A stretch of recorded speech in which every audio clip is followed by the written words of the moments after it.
Namaskar and pranam to all of you. Again, I am coming back to my channel Losit Government Rule Guru. Today, I will discuss bumper MCQ1 CCS Lib Rules 1972. In this part, I will discuss 20 MCQ questions with complete explanation. And in this part, I will discuss paternity leave for child adoption leave, child care leave, extraordinary leave, and half pay leave. With complete explanation you can get. If you go through the video, you can enjoy. Definitely, you can get complete information about some important leave. So please, my friends, like my channel, share my channel, and subscribe my channel so that you can get notification for upcoming videos, and also it would be useful for others. Okay, for all government employees and for outsiders also, those are curious and voracious to know about the government rules, it would be very helpful for them. Please share my channel and share my videos. So I do not want to waste more time. Now I am going to start bumper MCQ1 CCS Leave Rules 1972.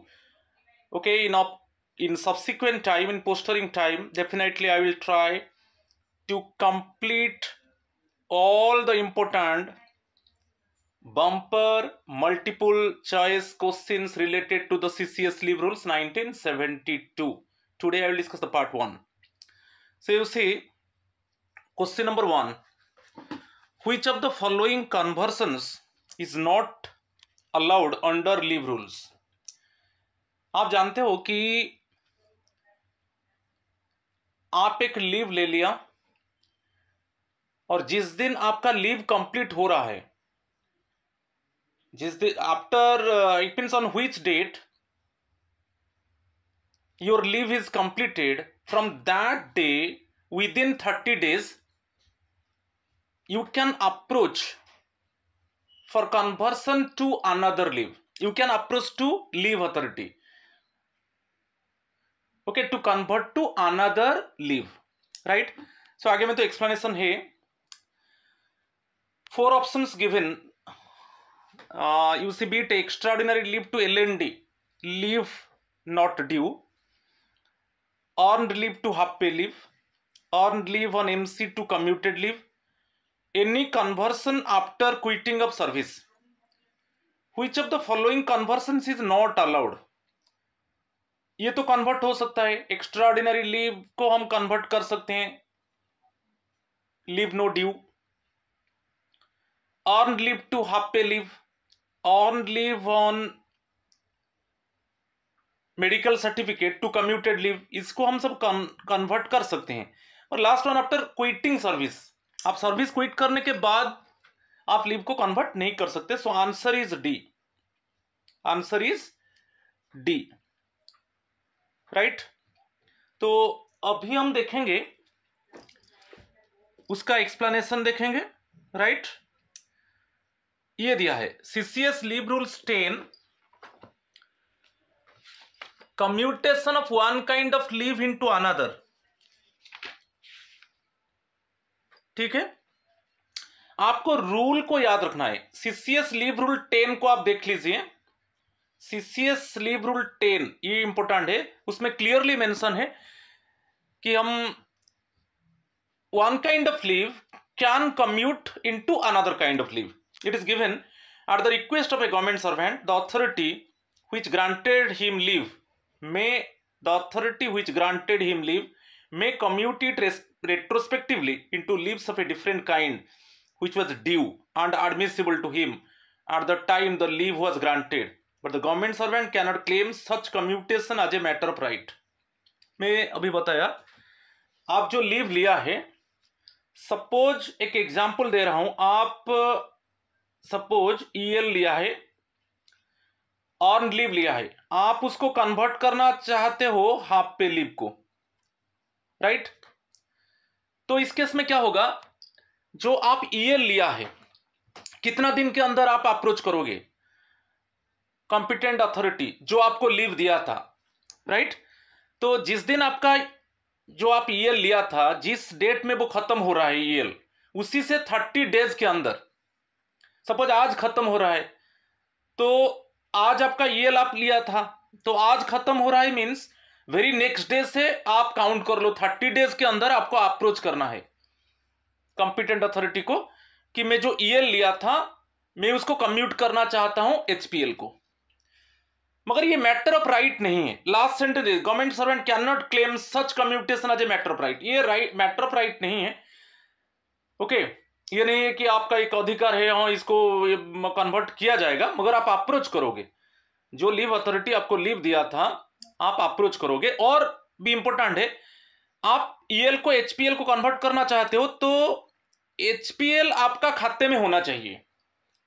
HPL आपका service book में credit के आकार में है, तब आप EL को HPL को कन्वर्ट कर सकते हो, राइट। समझ में आ रहा है कि नहीं? तो एक लीव को और एक लीव को कन्वर्ट कर सकते हो, मगर आपको देखना है मेरा जो एग्जांपल में एचपीएल आपका खाते में है कि नहीं, राइट। तो ये हो सकता है। वैसे ही सपोज आप ईओएल लिया, extra ordinary leave on MC, medical certificate में आप ईओएल लिया है।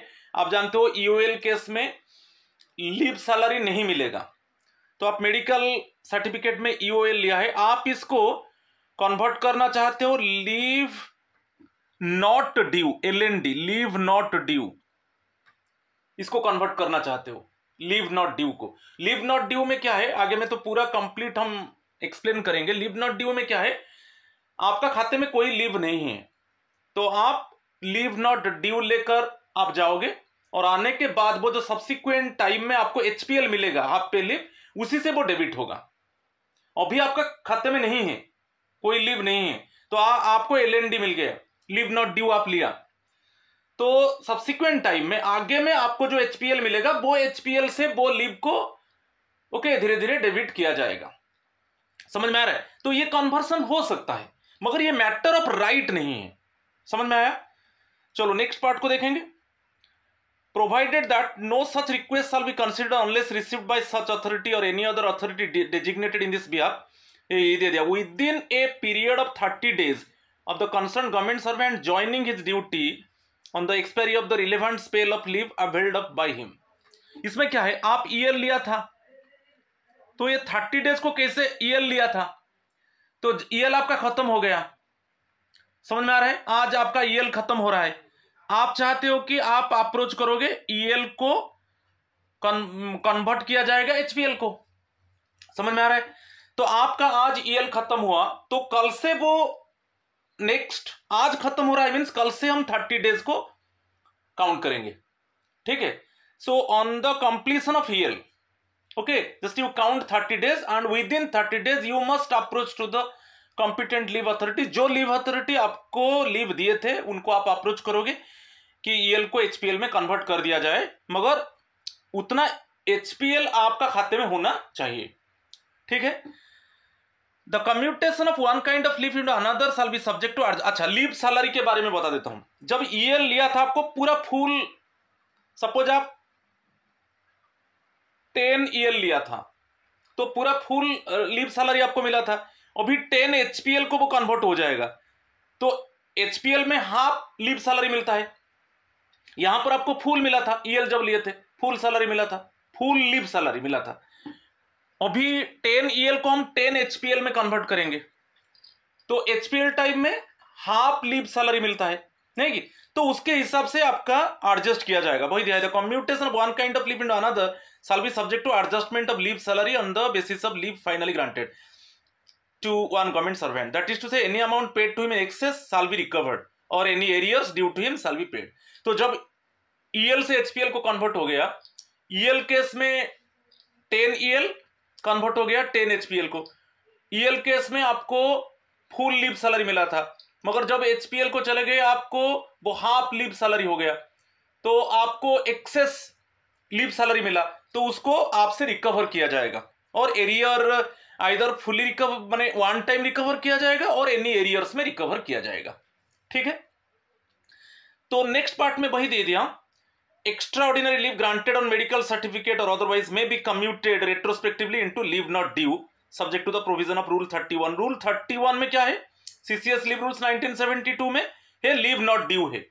तो मैं अभी बताया था, आप EOL लिए थे, एक्स्ट्राऑर्डिनरी लीव ऑन MC में लिए थे, समझ में आ रहा है। इस केस में आपको एक्स्ट्राऑर्डिनरी लीव मींस आपको लीव सैलरी नहीं मिलेगा, आप उसको कन्वर्ट करना चाहते हो लीव नॉट ड्यू में, तो ये कन्वर्ट हो जाएगा। इसमें EOL MC में तो कोई लीव सैलरी आपको नहीं मिला, जब वो कन्वर्ट हो जाएगा LND में। LND क्या है, जब आपका खाते में कोई लीव नहीं है, ओके, आपको LND मिलेगा, मगर आप सपोज अभी 10 डेज आप LND लिया, तो आगे में जो आपको 10 HPL अभी नहीं है खाते में, आगे में सब्सिक्वेंट टाइम में आपका खाते में जो 10 HPL जब क्रेडिट होगा उसी से ये डेबिट होगा, LND को एडजस्ट, LND लीव को एडजस्ट किया जाएगा। तो ये LND को कन्वर्ट हो गया मींस आपको हाफ लीव सैलरी मिलेगा, नहीं कि? तो ये होता है कन्वर्सन, मगर ये मैटर ऑफ राइट नहीं है। आप 30 डेज के अंदर जब आपका एक पर्टिकुलर लीव आप लिया था, जब वो कंप्लीट होगा उसी से आप 30 डेज काउंट कर लो, उसी 30 डेज में आपको जो लीव अथॉरिटी आपको आपका लीव को सैंक्शन किया था उनको आपको अप्रोच करना है, मगर ये मैटर ऑफ राइट नहीं है। समझ में आ गया? चलो नेक्स्ट पार्ट चलेंगे। क्वेश्चन नंबर 2, आज पर leave rules the number of days with in which the government servant should apply for conversion of leave. अभी कन्वर्सन के ऊपर हम डिस्कस किए, तो कितना दिन के अंदर आप लीव कन्वर्सन के लिए आप अप्रोच करोगे। आप एक लीव लिया था, वो लीव जब कंप्लीट होगा, आज कंप्लीट हो रहा है, तो कल से आप काउंट स्टार्ट करो, 30 डेज के अंदर आपको लीव कन्वर्ट करने के लिए, लीव कन्वर्सन करने के लिए आपको कंसर्न रेस्पेक्टिव लीव अथॉरिटी को आपको अप्रोच करना है।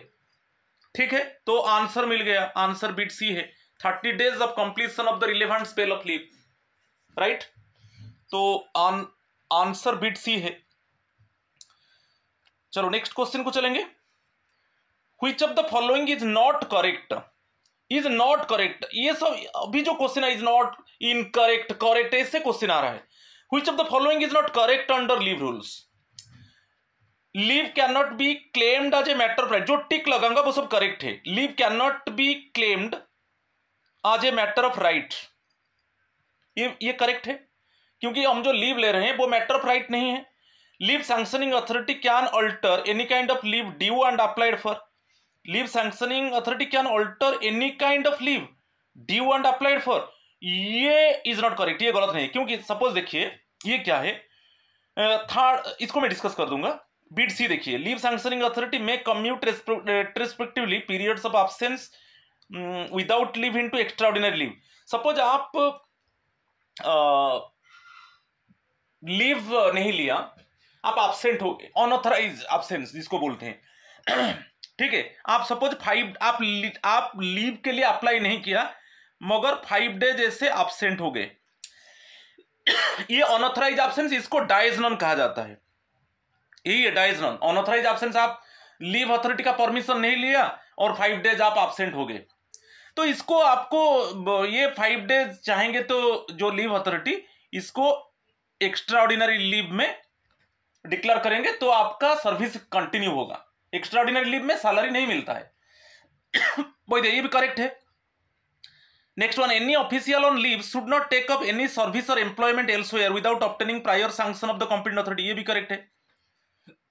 जब आप लीव लिया है उसी लीव टाइम में और कोई एम्प्लॉयमेंट में आपको ज्वाइन नहीं करना है।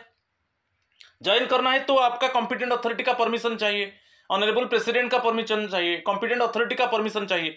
जैसे एक लीव है leave preparatory to retirement, LPR, आप जानते हो, जस्ट रिटायरमेंट के टाइम में 300 डेज ये आप लीव प्रिपेरेटरी रिटायरमेंट में जा सकते हो।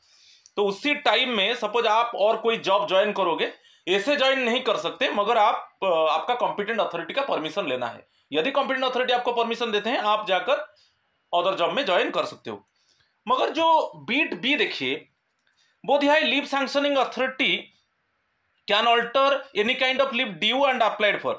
सपोज आप ईएल के लिए अप्लाई किया, आपका खाते में है, ईएल है, क्रेडिट होकर है, आप ईएल अप्लाई किया, क्या ये ईएल को ये राइट है लीव सैंक्शनिंग अथॉरिटी का, क्या ईएल को वो ऑल्टर कर देंगे? नहीं नहीं, आपको ईएल नहीं मिलेगा, एचपीएल वो कर देंगे? इसे नहीं कर सकते। आपका खाते में ईएल है, आपका खाते में एचपीएल है, वैसे ही आपका खाते में एचपीएल है, क्या लीव सैंक्शनिंग अथॉरिटी उसको मनमानी के तरफ से उसको ईएल को कन्वर्ट कर देगा? ऐसे नहीं होगा। समझ में आ रहा है? तो जो सेकेंड वन है, बीट बी है, वही आंसर है, बीट बी आंसर है। समझ में आ गया?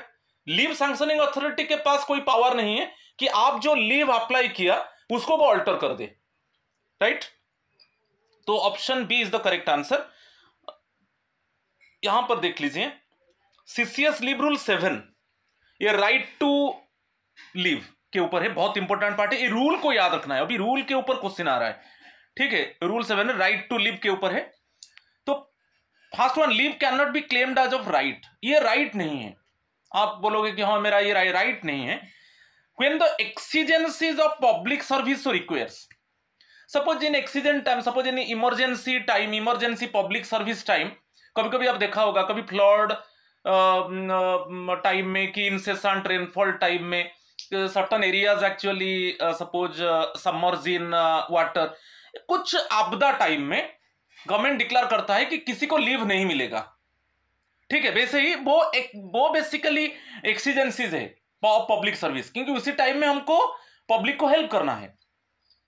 तो आप लीव अप्लाई किया है तो उसको रिफ्यूज कर दिया जाएगा और रिवोक कर दिया जाएगा, और सभी टाइम में नहीं, जब पब्लिक एक्सीजेंसी, मैं अभी कुछ एग्जांपल दिया, suppose any type of at the time of natural disaster, already you have applied for leave, but at that time competent authority can refuse it और रिवोक इट, ओके?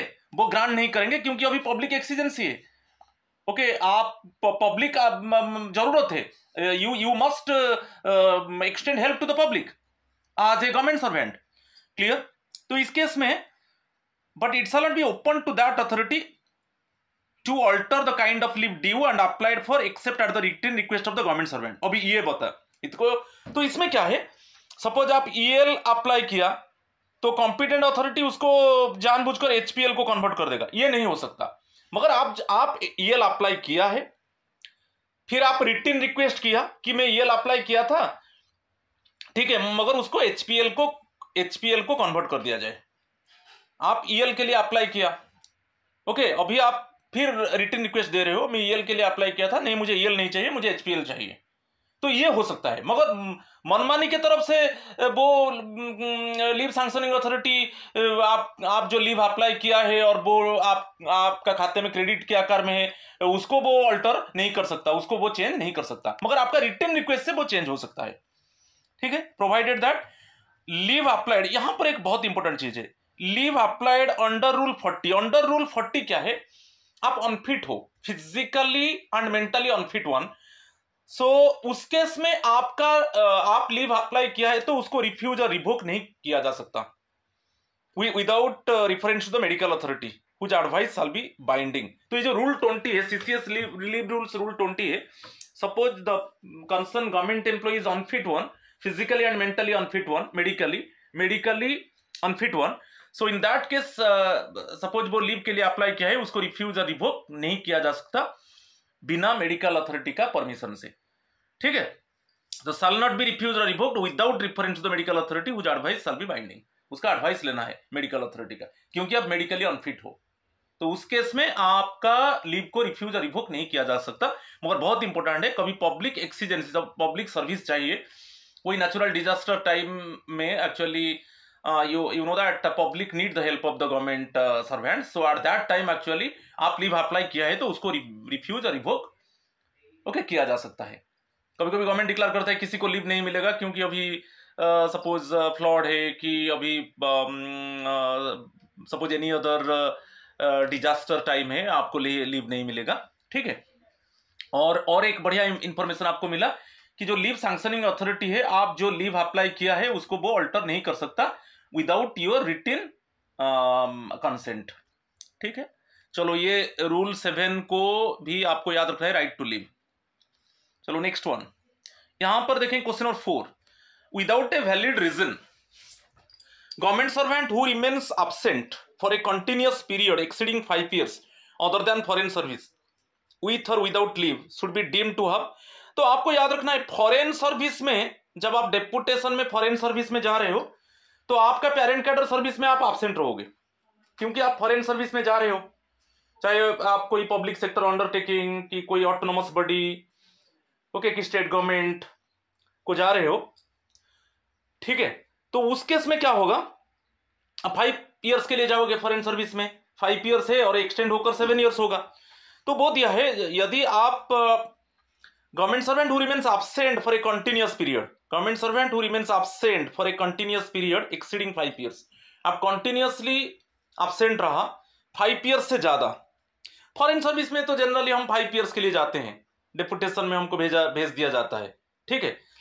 विथ और without leave should be deemed to have resigned from government service, dismissed from government service, removed from government service, none of the above, resigned from the government service, ये मान लिया जाएगा। Suppose आप absent हो गए मोर than 5 years तो automatically ये मान लिया जाएगा कि आप सर्विस से रिजाइन दे दिए, मगर ये एप्लीकेबल नहीं होगा फॉरेन सर्विस में, क्योंकि फॉरेन सर्विस में आप जब जा रहे हो तब आपका पेरेंट कैडर, एक्स कैडर में जा रहे हो, अदर कैडर में आप जा रहे हो, तो आपका पेरेंट कैडर में आप एब्सेंट रहोगे। तो यदि आप चाहे लीव लो कि लीव ना लो, आपका ऑप्शंस हो जाता है मोर देन 5 इयर्स, ऑटोमेटिकली मान लिया जाएगा कि आप बेसिकली आप रेजिग्नेशन दे दिया।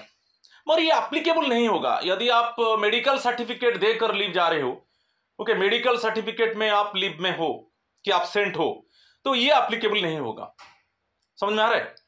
तो और ऑनरेबल प्रेसिडेंट का, suppose honourable president has recommended for leave and it exceeds more than 5 years, वहां पर भी एप्लीकेबल नहीं होगा।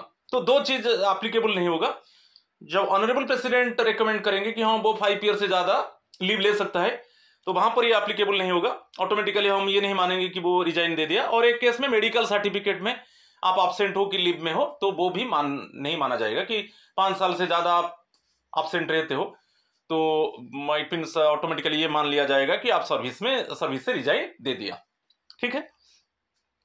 इसके ऊपर भी एक एक्सप्लेनेशन है, ये दिया है, देखिए सीसीएस लीव रूल्स 12, आप देखिए ये दिया है maximum amount of continuous service, ये दिया है सीसीएस लीव रूल 12, बहुत इंपॉर्टेंट है, लीव रूल को याद रखिए।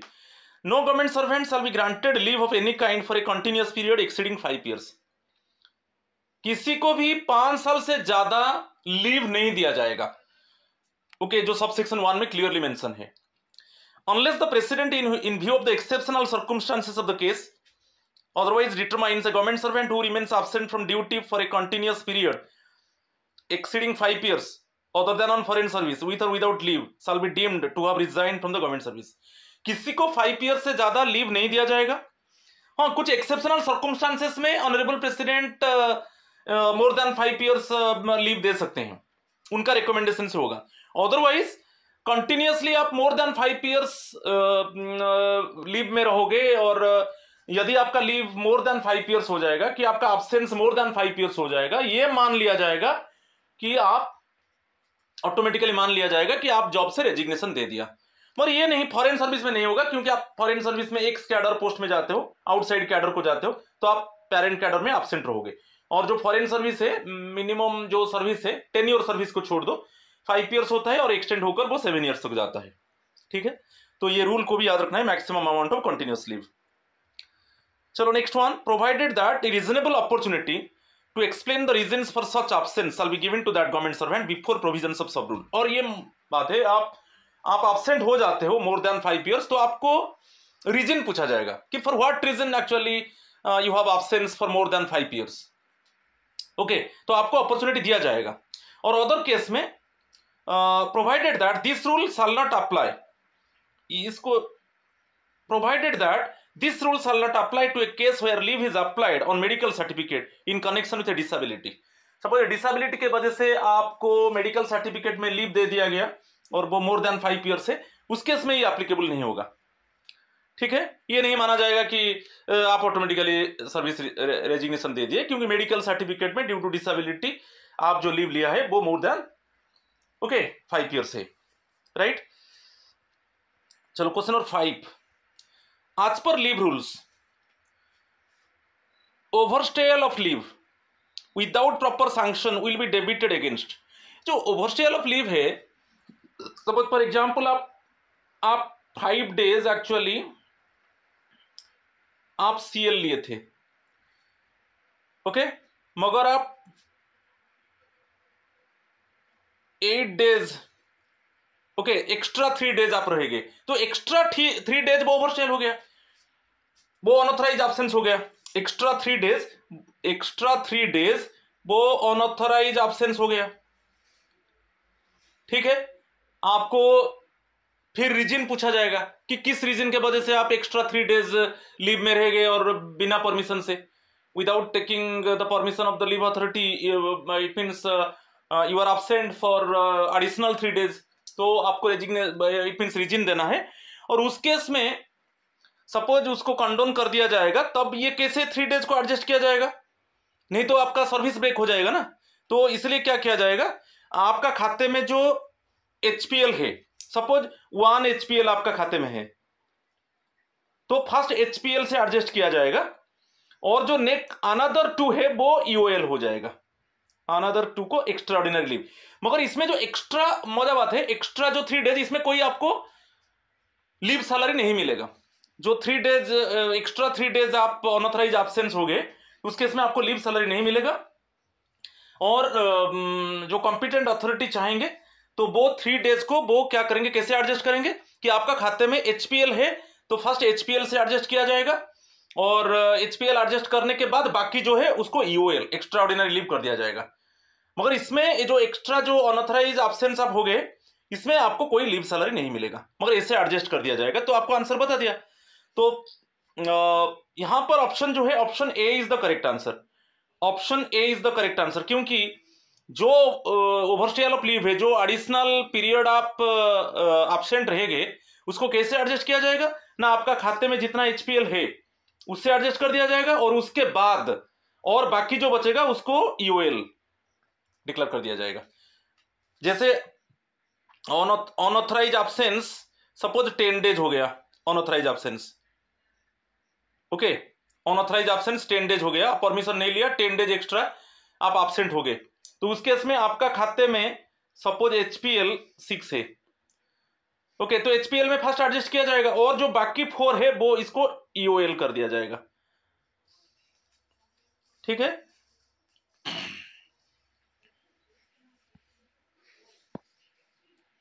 बाकी जो है उसको ईओएल कर दिया जाएगा, ठीक है। ये एग्जांपल समझ में आया। तो आंसर जो होगा बीट ए होगा, ठीक है। और एक बार बता देता हूं, जैसे आप अनऑथराइज एब्सेंस हो गए 10 days, ओके, 10 days के लिए अनऑथराइज एब्सेंस हो गए, तो इस केस में आपका खाते में एचपीएल है सपोज 6 है, तो इसको एडजस्ट कर दिया जाएगा, और जो बाकी 4 है उसको ईओएल में कन्वर्ट कर दिया जाएगा, और इसमें अनऑथराइज एब्सेंस जितना पीरियड हुआ ना, उसमें आपको कोई लीव सैलरी नहीं मिलेगा। तो ये क्यों एडजस्ट किया जाएगा, क्योंकि आपका सर्विस ब्रेक नहीं होगा, अदरवाइज डाइज नॉन डिक्लेयर कर दिया जाएगा तो आपका सर्विस ब्रेक हो जाएगा, उतना सर्विस आपका ये जो 10 days है वो सर्विस में काउंट नहीं होगा, उसको डाइज नॉन, उसको हम डाइज नॉन बोलते हैं। तो ये नहीं होगा, सर्विस ब्रेक नहीं होगा, इसके लिए कॉम्पिटेंट अथॉरिटी चाहेंगे उसको कंडोन कर देंगे, उसको माफ कर देंगे, तो इसे एडजस्ट किया जाएगा उसको, ठीक है। तो option A is the correct answer. चलो नेक्स्ट वन, यहां पर दे दिया है सीसीएस लीव रूल्स 25, आप देख लीजिए, absence after expiry of leave, okay, वही अनऑथराइज एब्सेंस के ऊपर है। Unless the authority competent to grant leave extends the leave, a government servant who remains absent after the end of leave is entitled to no leave salary. After the end of leave is entitled to no leave salary for the period of such absence. जो unauthorized absence, आप जितना दिन unauthorized absence हो गए उसमें आपको leave salary नहीं मिलेगा, and that period shall be debited against his leave account as the it your half pay leave to the extend such leave is due, the period in excess of such leave due being treated as extraordinary leave. मैं अभी आपको discuss किया, जो unauthorized absence जो period हो गया उसमें आपको कोई लीव सैलरी नहीं मिलेगा, और उसको कैसे हम एडजस्ट करेंगे, जो सर्विस ब्रेक आपका नहीं होगा वो पीरियड को हम डाइज नॉन डिक्लेयर नहीं करेंगे, डाइज नॉन डिक्लेयर कर देंगे तो आपका सर्विस ब्रेक हो जाएगा। वो जितना दिन जो अनऑथराइज एब्सेंस हो गए वो आपका सर्विस में इंक्लूड काउंट नहीं किया जाएगा। तो इसके लिए उसको आपका खाते में जितना HPL है फर्स्ट एडजस्ट किया जाएगा, और बाकी जो बच जाता है तो उसको EOL में कन्वर्ट कर दिया जाएगा। तो इससे क्या है, आपका सर्विस क्या होगा, ब्रेक नहीं होगा, सर्विस ब्रेक नहीं होगा। ठीक है। और विलफुल, जानबूझकर आप एब्सेंस, इसमें तो आपको रीजन देना है क्योंकि अनऑथराइज एब्सेंस आप क्यों हुए, for what reason you have taken, it means additional days leave without permission, for what reason it means you are absent for additional days without permission। तो रीजन तो देना है। सपोज आप विलफुल एब्सेंस केस में, suppose आप जो representation दिया उसमें पता चला कि जानबूझकर एब्सेंट है, तो आपके ऊपर डिसिप्लिनरी एक्शन भी चल सकता है, इसके ऊपर भी क्वेश्चन आ सकता है। ठीक है, ये है CCS लीव रूल्स 25 में है absence after expiry of leave, right. चलो question number 6, as per leave rules a period of overstay will not count for increment leave pension, which of the following is correct दिया है in the above statement. ओवरस्टेल को हम बोलते हैं, ओवरस्टेल suppose आप unauthorized absence हो गए, तो ये जो अनऑथराइज एब्सेंस हो गए मीन्स उसको हम बोलते हैं डायज नॉन। मेरा वीडियो पढ़ा है, आप देख लीजिए, डायज नॉन। डायज नॉन आप देखिए फंडामेंटल रूल 17 सेक्शन A में क्लियरली मेंशन है, अनऑथराइज एब्सेंस सपोज उसको कंडोन नहीं किया जाएगा। ठीक है, आप सपोज 5 days CL लिए थे, मगर एक्स्ट्रा सपोज 10 days ओके आप एब्सेंट हो गए। आप 5 days CL लिए थे, मगर 15 दिन के बाद आप रिटर्न कर रहे हो, ये एक्स्ट्रा 10 days आप एब्सेंट हो गए, तो वो अनऑथराइज एब्सेंस हो गया और इसको कंडोन नहीं किया गया। मैं अभी बताया था कैसे कंडोन किया जाएगा ना, ये जो 10 days में कुछ सपोज आपका HPL है तो HPL से उसको डेबिट कर दिया जाएगा, ओके, और बाकी एक्सेस हो जाता है तो UL में कन्वर्ट कर दिया जाएगा, मगर अभी इसको कंडोन नहीं किया गया। आप रिप्रेजेंटेशन दिया, आपको रीजन मांगा जाएगा, आप रिप्रेजेंटेशन दिया, रिप्रेजेंटेशन में कॉम्पिटेंट अथॉरिटी जो है वो आपका रिप्रेजेंटेशन को ऑथेंटिक नहीं माना, ओके। तो इस केस में सपोज उसको डायज नॉन डिक्लेयर कर दिया जाता है, डायज नॉन वो ब्रेक इन सर्विस हो गया, ब्रेक इन सर्विस हो जाता है तो वो पीरियड काउंट नहीं होगा, आपका सर्विस में इंक्लूड नहीं किया जाएगा, तो उतना दिन आपका इंक्रीमेंट अफेक्ट होगा, उतना दिन में आपको लीव नहीं मिलेगा। आप जानते हो आप अनऑथराइज एब्सेंस हो जाता है तो 1/10 EL को डेबिट किया जाता है। अभी EL में देखेंगे, आपका जितना डायज नॉन पीरियड होगा ना, जितना अनऑथराइज एब्सेंस होगा उसका 1/10 जो सब्सिक्वेंट टाइम में जो जनवरी 1 में और जुलाई 1 में जो आपका EL एडवांस के आकार में क्रेडिट होता है, तो उसे 1/10 ऑफ अनऑथराइज एब्सेंस पीरियड, समझ में आ रहा है, 1/10 ऑफ अनऑथराइज एब्सेंस पीरियड को डेबिट कर दिया जाएगा वहां पर। ठीक है, और पेंशन को भी अफेक्ट करता है वो, क्योंकि आपका वो अनऑथराइज एब्सेंस पीरियड को एक बार डायज नॉन डिक्लेयर कर दिया गया, उसको कंडोन नहीं किया गया, तो ब्रेक इन सर्विस हो गया, तो ये तीनों अफेक्ट होगा। तो bit C is the correct answer. ठीक है, चलो question number 7, paternity leave can be availed. ठीक है, यहां पर दिया है paternity leave can be availed. हम जानते हैं पैटर्निटी लीव 15 days मिलता है, तो ये 15 days कैसे मिलेगा? पैटर्निटी लीव जो 15 days मिलता है वो कैसे मिलता है कि जब आपका वाइफ कन्फाइन हो जाता है before pregnancy, okay, before childbirth, आप मान लो बिफोर चाइल्ड बार्थ, जब आपका वाइफ कन्फाइन हो जाता है वहां पर आप 15 days ले सकते हो, और चाइल्ड डिलीवरी जिस डेट में हुआ उससे आप 6 month के अंदर ले सकते हो। समझ में आ गया? तो दो प्रकार से आपको याद रखना है, जो 15 days आपको मिलेगा बिफोर चाइल्ड बर्थ, जब आपका वाइफ कन्फाइन होता है उस टाइम आप 15 days ले सकते हो, और चाइल्ड बार्थ हो, चाइल्ड बार्थ के बाद विद इन 6 months आप 15 days ले सकते हो। तो अभी आंसर मिल गया, answer is option D is the correct answer, up to 15 days before और up to 6 months from the date of delivery of the child. जिस डेट में चाइल्ड का डिलीवरी हुआ उससे आप काउंट कर लो, 6 months के अंदर आपको लेना है, और अदरवाइज बिफोर चाइल्ड बार्थ जब वाइफ कन्फाइन होता है उसी टाइम में आप 15 days पैटर्निटी लीव ले सकते हो। आप पैटर्निटी लीव अभी हम पूरा डिस्कस करेंगे, आप देख लीजिए CCS लीव रूल्स 43A में दिया है पैटर्निटी लीव। अभी पूरा डिस्कस करेंगे पैटर्निटी लीव के ऊपर। नेक्स्ट क्वेश्चन चलेंगे। Question number 8, paternity leave can be combined with any kind of leave except. Paternity leave सभी लीव के साथ कंबाइंड हो सकता है मगर except casual leave. Casual leave के साथ पैटर्निटी लीव कंबाइन नहीं हो सकता। कोई भी लीव कैजुअल लीव के साथ कंबाइन नहीं हो सकता। तो ये बहुत इंपॉर्टेंट है, ओके, क्योंकि कैजुअल लीव जो है एक वो लीव एक मैटर ऑफ राइट नहीं है, ठीक है। तो इसके ऊपर भी डिस्कस करेंगे आगे में। तो answer is bit C, question number 8। Next one, यहां पर कॉम्बिनेशन के ऊपर हम देखेंगे, combination of different kinds of leave. ये रूल्स 11 में दिया है, आप देख लीजिए। CCS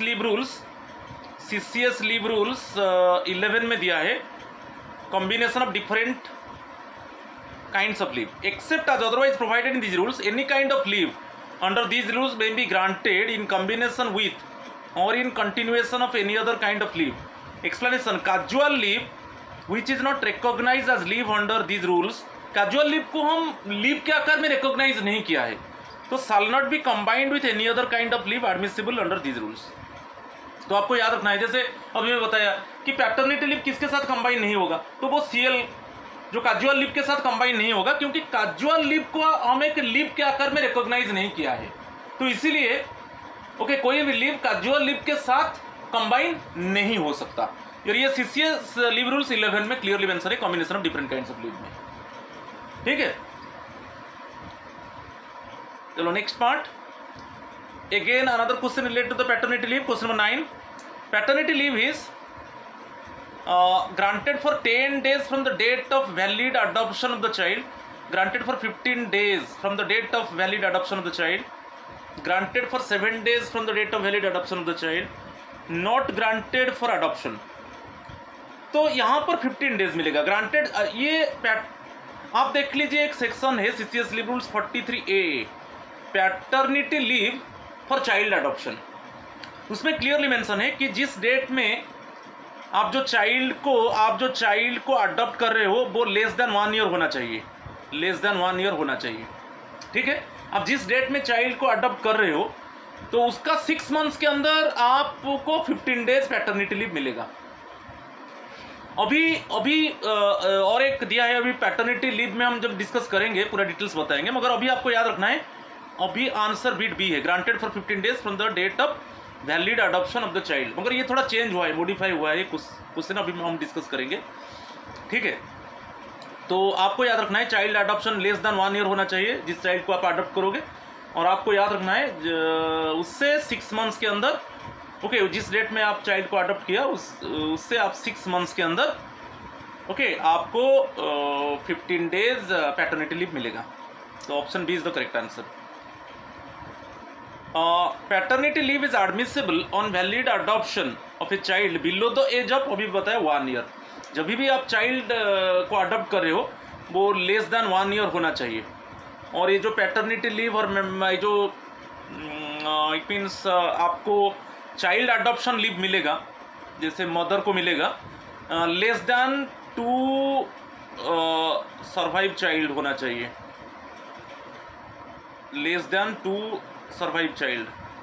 तो तब आप एक इट मीन्स आपका एक चाइल्ड है, ओके, तो तब आपका एक चाइल्ड है, ओके, 1 चाइल्ड ऑलरेडी है, तो आप और एक चाइल्ड को अडॉप्ट कर सकते हो, और एक चाइल्ड को अडॉप्ट कर सकते हो लेस देन 1 ईयर। समझ में आ रहे? जो बच्चा को आप अडॉप्ट कर रहे हो लेस देन 1 ईयर होगा, और वो सेकेंड चाइल्ड होना चाहिए, उससे ज़्यादा नहीं, ओके। ऑलरेडी 2 चाइल्ड्स आपके पास है, ऑलरेडी 2 चाइल्ड्स है, तो आप अडॉप्ट करोगे तो उसके लिए आपको चाइल्ड अडॉप्शन लीव नहीं मिलेगा, ठीक है। अभी पूरा पैटर्निटी लीव के ऊपर हम देखेंगे। CCS लीव रूल्स 43A, इसको याद रखना है, पैटर्निटी लीव के ऊपर है। A male government servant including an apprentice, apprentice क्या है, जो ट्रेनिंग ले रहे हैं और ऑटोमेटिकली ट्रेनिंग खत्म होने के बाद उनका जॉब वो प्रोविजन में आ जाएंगे। A male government servant with less than 2 surviving children. मैं अभी बताया आपका एक चाइल्ड है, ओनली 1 चाइल्ड है, ओके, 1 चाइल्ड है, तो आप और एक चाइल्ड को अडॉप्ट करोगे जिसका एज लेस देन 1 ईयर होना चाहिए। May be granted paternity leave by an authority competent to grant leave for a period of 15 days. ठीक है, और ये जो पैटर्निटी लीव मिलेगा आपने बताया था before child birth, okay, before child birth और आफ्टर। तो इसमें क्या है, पैटर्निटी लीव के ऊपर बेसिकली आपको 2 चाइल्ड के लिए मिलेगा, 2 से ज़्यादा नहीं। ठीक है, ओनली 2 चाइल्ड के लिए मिलेगा। आपका एक चाइल्ड ऑलरेडी है तो आपको सेकेंड चाइल्ड के लिए मिलेगा, सेकेंड चाइल्ड के लिए मिलेगा, मगर थर्ड चाइल्ड के लिए नहीं मिलेगा, थर्ड चाइल्ड के लिए नहीं मिलेगा, राइट। तो इसमें दिया है a male government servant including an apprentice with less than 2 surviving children may be granted paternity leave. और पैटर्निटी लीव जो 15 डेज आपको कैसे मिलेगा, बिफोर चाइल्ड बर्थ, जब वाइफ कन्फाइन होता है उस टाइम में मिलेगा, और जिस डेट में चाइल्ड का बर्थ होता है उसी से आप 6 मंथ्स के अंदर 15 डेज पैटर्निटी लीव ले सकते हो। तो दिया है during the confinement of his wife for the child birth that is up to 15 days before और up to 6 months from the date of delivery of the child. ये बहुत इंपॉर्टेंट है, इसको थोड़ा याद रखना है। During such period of 15 days he shall be paid leave salary. जैसे आपको जब आप लीव लिया था, जो आपका पे था उसी के हिसाब से आपको लीव सैलरी मिलेगा, equal to the pay drawn immediately before proceeding on leave. जब लीव प्रोसीड कर रहे हो, आप पैटर्निटी लीव लेकर आप प्रोसीड कर रहे हो, जस्ट उससे पहले आपका जो पे था उसी पे के हिसाब से आपको लीव सैलरी मिलेगा, right. Next one, the paternity leave may be combined with leave of any other kind, मगर वो कैजुअल लीव के साथ कंबाइंड नहीं होगा, क्योंकि कैजुअल लीव को हम एक रिकॉग्नाइज लीव नहीं माना है, माने we do not it means recognise the CL okay as a leave. Casual leave को हम रिकॉग्निशन नहीं दिया है कि वो एक लीव है। पैटर्निटी लीव सैलरी भी, जो पैटर्निटी लीव आप 15 डेज लिया वो डेबिट नहीं होगा, आपका लीव अकाउंट से डेबिट नहीं होगा। ये पैटर्निटी लीव यदि आप जो पीरियड है आप पैटर्निटी लीव नहीं लिया वो ऑटोमेटिकली लैप्स हो जाएगा, ओके। और पैटर्निटी लीव को रिफ्यूज नॉर्मली रिफ्यूज नहीं किया जाता है, ये नोट में दिया है। The paternity leave shell not B normally B refused under any circumstances. तो ये पूरा कंप्लीट में पैटर्निटी लीव के ऊपर बताया। और रूल है 43A, जो CCS लीव रूल्स 1972 जो रूल है 43A में क्लियरली दिया है, ठीक है। ये सब इंपॉर्टेंट पॉइंट को आप ध्यान रख लो। चलो नेक्स्ट, यहाँ पर देखेंगे paternity leave for child adoption. वो तो नॉर्मल पैटर्निटी लीव गया है, यहाँ पर 43AA आप देखिए, ये सेक्शन देखिए 43AA में paternity leave for child adoption. Child adoption के बारे में बता देता हूँ। 1 चाइल्ड ऑलरेडी है और एक चाइल्ड को आप अडॉप्ट किया, और एक चाइल्ड को आप अडॉप्ट किया, तब आपको मिलेगा। ये सेकंड चाइल्ड हो गया, इसके लिए मिलेगा। और ये जो चाइल्ड है ये लेस देन 1 ईयर होना चाहिए, आप जो चाइल्ड को अडॉप्ट कर रहे हो। 2 कंडीशन, सेकेंड चाइल्ड को आप अडॉप्ट कर रहे हो, ओके मिलेगा। तो इट मीन्स 2 चाइल्ड, आप मैक्सिमम 2 चाइल्ड्स को अडॉप्ट, आपका कोई चाइल्ड नहीं है, आपका कोई चाइल्ड नहीं है, आप 2 चाइल्ड को अडॉप्ट कर सकते हो, मगर उनका एज लेस देन 1 ईयर। और आपका एक चाइल्ड है तो और एक चाइल्ड को आप अडॉप्ट कर सकते हो, उसका एज लेस देन 1 ईयर होना चाहिए। उस केस में आपको ये जो एग्जाम्पल दिया, एक चाइल्ड है, एक चाइल्ड आप अडॉप्ट किया और चाइल्ड लेस देन 1 ईयर होना चाहिए, आपको वहाँ पर पैटर्निटी लीव मिलेगा 15 डेज, ठीक है। तो बहुत इंपॉर्टेंट है चाइल्ड का age below the age of 1 year. और ये जो पैटर्न अभी थोड़ा मॉडिफाई हुआ है, ये पैटर्निटी लीव और a period of 15 days within a period of 6 months from the date of valid adoption, ये दिया है, और ये थोड़ा मॉडिफाई हुआ है, आगे में देखेंगे। तो ये जो अभी दिया है कि फॉस्टरिंग, आप जो लालन पालन कर रहे हो, अभी क्या है, आप अभी एक चाइल्ड को अडॉप्ट किया लेस देन 1 ईयर, उसको फुली अडॉप्ट नहीं किया, उसको आप देखभाल कर रहे हो, इसको बोलते हैं जो इट मीन्स जस्ट आप taking care of the child. आप डिक्लेयर नहीं किया कि मैं चाइल्ड को अडॉप्ट किया, जिसको हम इंग्लिश में क्या बोलते हैं, फस्टरिंग द चाइल्ड। लालन पालन अभी हम कर रहे हैं, एक लेस देन 1 ईयर चाइल्ड को अडॉप्ट कर दिया और उसको फस्टरिंग, ओके, उसका लालन पालन कर रहे हैं। तो उसी जिस डेट में आप चाइल्ड का लालन पालन शुरू किया, तो उसी से आप 6 मंथ्स के अंदर आपको पैटर्निटी लीव 15 डेज मिलेगा। मगर कंडीशन क्या है, ये जो फस्टरिंग कर रहे हो आप, जो उसका मैंने फुली डिक्लेयर नहीं किया कि मैं चाइल्ड को अडॉप्ट किया, अभी मैं उसका लालन पालन कर रहा हूँ, और उसी डेट से, अभी ये नहीं कि जिस डेट में आप चाइल्ड जो रूल था, जिस डेट में आप चाइल्ड अडॉप्ट किया था उसी डेट से 6 मंथ के अंदर आपको उस 15 डेज पैटर्निटी लीव लेना है। और अभी थोड़ा चेंज कर दिया, जिस डेट में आप चाइल्ड को अडॉप्ट कर रहे हो मगर फुली आप डिक्लेयर नहीं किया कि मैं उसको अडॉप्ट किया, उसको जस्ट बोलते हैं फोस्टरिंग चाइल्ड। फोस्टरिंग आप लालन पालन कर रहे हो, जस्ट आप मैं देखभाल कर रहा हूँ, और उसी डेट से आपको 6 मंथ्स के अंदर आपको 15 डेज पैटर्निटी लीव मिलेगा। मगर यदि आप देखभाल के लिए चाइल्ड को अडॉप्ट किया, ओनली देखभाल के लिए, पूरा डिक्लेयर नहीं किया कि मैं उसको अडॉप्ट किया, मगर उसके बाद आप उसको अडॉप्ट नहीं किया, तो आप 15 डेज पैटर्निटी लीव ले चुके हो, तो 15 डेज वो जो ले चुके हो उसको डेबिट कर दिया जाएगा। कोई भी जो लीव है आपका खाते में क्रेडिट होकर है, उससे उसको डेबिट कर दिया जाएगा। अभी अमेंडमेंट होकर आया है, ओके, उसको डिस्कस करेंगे आगे में। तो during such period of 15 days, तो ये जो बेसिकली नॉर्मली है, जो 15 डेज आपको पैटर्निटी लीव मिलेगा चाइल्ड अडॉप्शन टाइम में, आपको एज यूजुअल आपको लीव सैलरी मिलेगा। जब आप लीव प्रोसीड कर रहे हो उसके पहले जो पेज था उसके हिसाब से आपको लीव सैलरी मिलेगा। और वही रूल है, the paternity leave may be combined with leave of any other kind, okay, मगर CL के साथ कंबाइन नहीं होगा और ये अकाउंट से डेबिट नहीं होगा, ओके, और आप नहीं लेते हो तो वो लीव लैप्स हो जाएगा। इसको मना नहीं करते हैं हम, कभी पैटर्निटी लीव को मना नहीं किया जाएगा।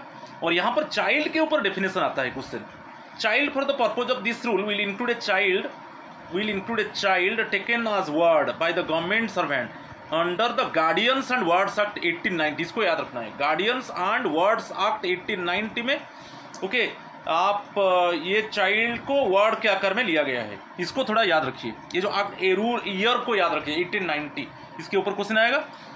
और रूल है under the guardians and wards act 1890, इसके ऊपर क्वेश्चन आता है, पूरा डायरेक्ट क्वेश्चन आएगा। Child for this purpose of this child for the purpose of paternity leave for adoption will include a child taken as a ward by the government servant under this act, under the guardians and wards act 1890, इसके ऊपर question आ सकता है, ठीक है। और अभी amendment हो गया, देखिए ये paternity leave for child adoption, इसके ऊपर अमेंडमेंट हो गया।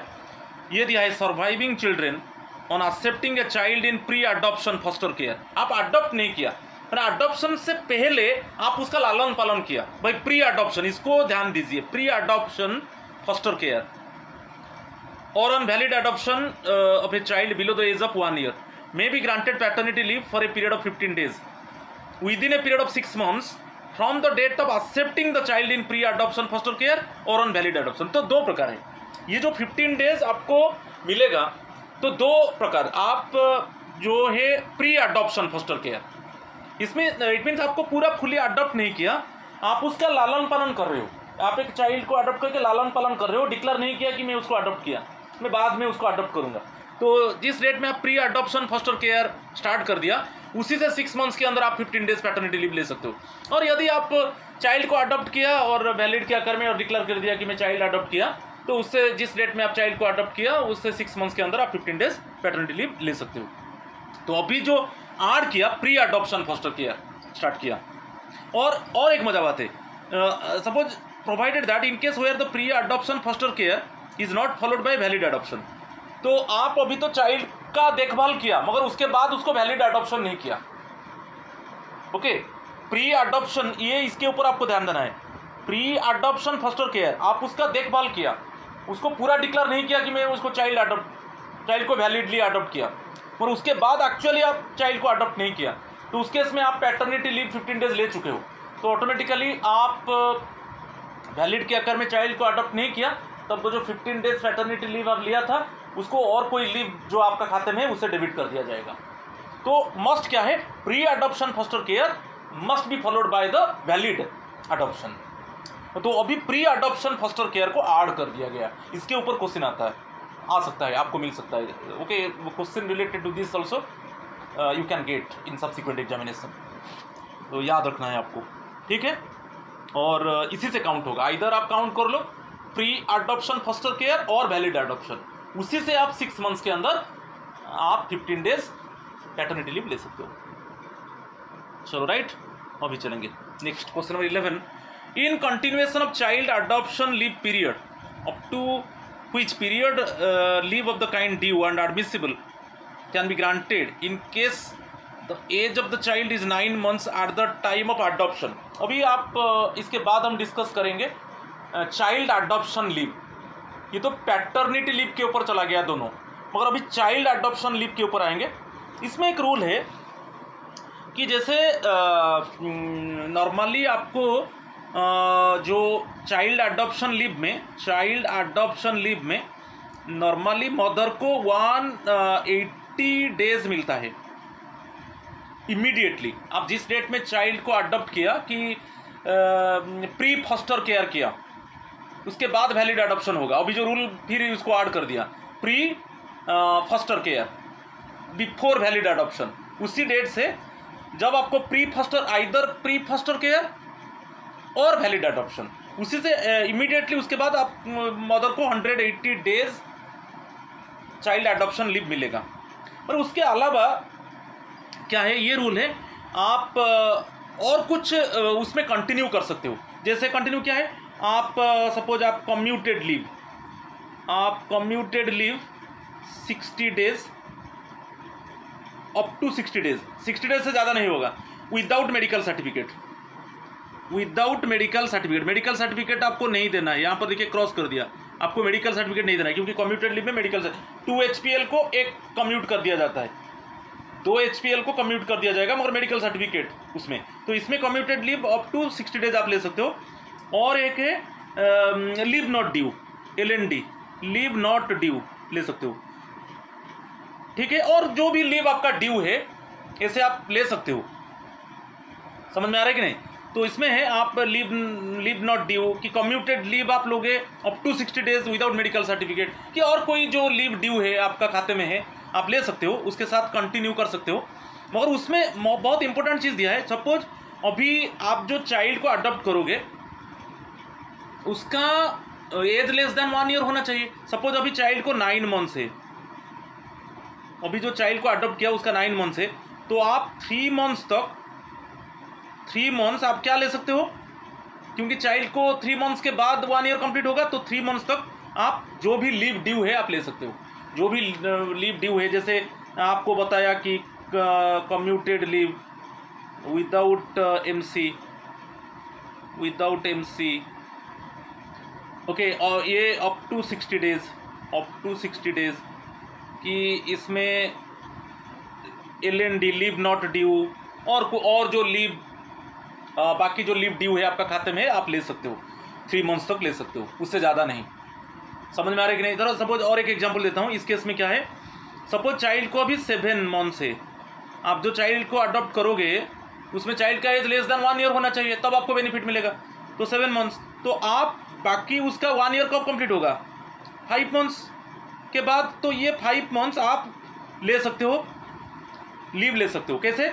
आप कम्यूटेड लीव ले सकते हो without medical certificate, okay. LND ले सकते हो, लीव नॉट ड्यू ले सकते हो, और जो लीव जो EL है आपका खाते में कि HPL है, आप सब ले सकते हो, और वो मैक्सिमम 5 months होना चाहिए,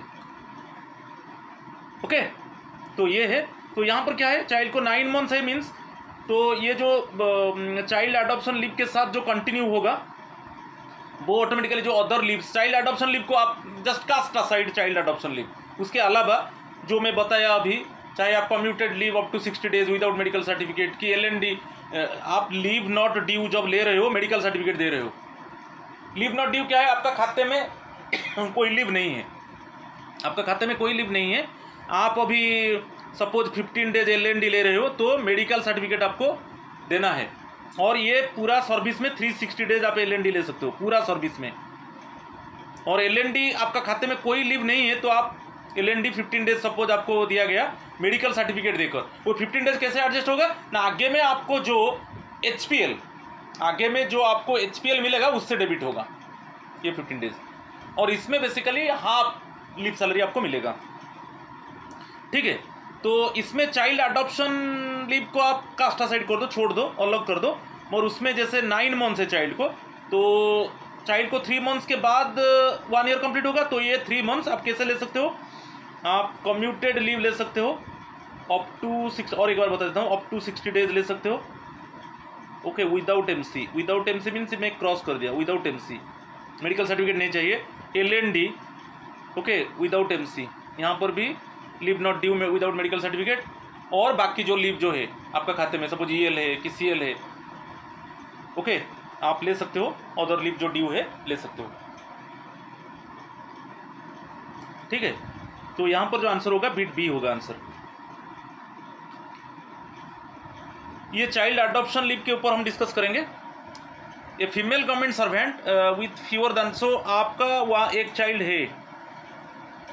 है तो फीमेल गवर्नमेंट सर्वेंट और एक चाइल्ड को अडॉप्ट करेगा जिसका एज लेस देन 1 ईयर होगा। ओके, आपका ऑलरेडी 2 चाइल्ड है तो और एक चाइल्ड को अडॉप्ट कर रहे हो तो ये बेनिफिट नहीं मिलेगा, समझ में आ गया। तो ये female government servant with fewer than 2 surviving children, इसको with fewer than 2 surviving children on valid adoption of a child below the age of 1 year may be granted child adoption leave by an authority competent to grant leave 180 days immediately। अभी आड़ इसमें थोड़ा change हुआ, immediately after the date of valid adoption और pre foster care, इसमें अभी हम discuss करेंगे, इसको ऐड कर दो, और प्री फॉस्टर केयर ये अभी क्या हुआ ना, अमेंडमेंट में दे दिया।